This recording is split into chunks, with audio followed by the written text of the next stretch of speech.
নমস্কাৰ বন্ধুসকল আৰটি ৰাকিব চেনেলৰ অন্য এটা নতুন ভিডিঅ'লৈ আপোনালোকক স্বাগতম জনাইছোঁ। বন্ধুসকল গুৱাহাটী ইউনিভাৰ্চিটিৰ আণ্ডাৰৰ পৰা বহুকেইটা ছেমিষ্টাৰ ৰিজাল্ট ঘোষণা কৰিছে এৰিয়াৰ লগতে ৰেগুলাৰ। তো এই ৰিজাল্টসমূহ কেনেধৰণে চাব আপোনালোকে আৰু লগতে মাৰ্কশ্বিটসমূহ কেনেধৰণে ডাউনলোড কৰিব সম্পূৰ্ণ প্ৰচেছটো আজি এইটো ভিডিঅ'ত আপোনালোকক দেখুৱাই দিম। তো ভিডিঅ'টো স্কিপ নকৰি প্ৰথমৰ পৰা শেষলৈ চাই যাব আৰু যদি আপোনালোকে আমাৰ চেনেলটো নতুনকৈ আহিছে তো চেনেলটো ছাবস্ক্ৰাইব কৰি বেল আইকনটো অল কৰি দিব যাতে প্ৰত্যেকদিনে এনেধৰণৰ ইনফৰমেশ্যন লেটেষ্ট আপডেট তথা ৰিজাল্টসমূহ সম্পৰ্কে আপোনালোকে অৱগত হ'ব পাৰে। বলক বন্ধুসকল দেৰি নকৰি আজি এই ভিডিঅ'টো আৰম্ভ কৰোঁ।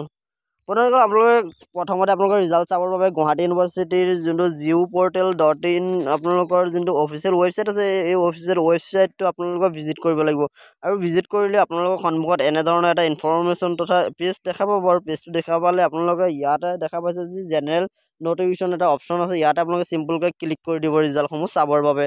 যেতিয়াই ক্লিক কৰি দিব আপোনালোকৰ সন্মুখত অন্য এটা পেজ অ'পেন হ'ব আৰু পেজটো অ'পেন হ'লে আপোনালোকে দেখা পাব যে গুৱাহাটী ইউনিভাৰ্চিটিৰ ফালৰ পৰা কেই তাৰিখে তথা কোন কোন ছেমিষ্টাৰ ৰিজাল্ট এৰিয়াৰ লগতে ৰেগুলাৰো ঘোষণা কৰিছে। যেতিয়া আপোনালোকৰ সন্মুখত এনেধৰণৰ পেজটো অ'পেন হৈ যাব আৰু অ'পেন হ'লে আপোনালোকে দেখা পাব যে গুৱাহাটী ইউনিভাৰ্চিটিৰ ফালৰ পৰা লেটেষ্ট ৰিজাল্ট সম্পৰ্কে যিখিনি আপডেট আছে সেইখিনি আপোনালোকৰ সন্মুখতে শ্ব' কৰিব।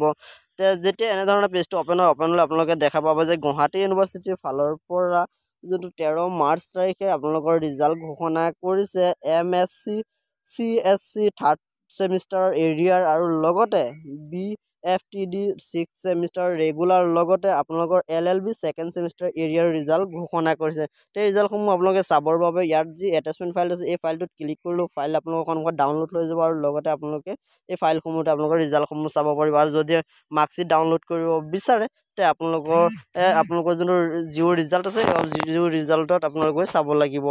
কেনেধৰণে জিঅ' ৰিজাল্টত চাব আপোনালোকক সন্মুখত এনেধৰণে দেখুৱাই আছোঁ মই।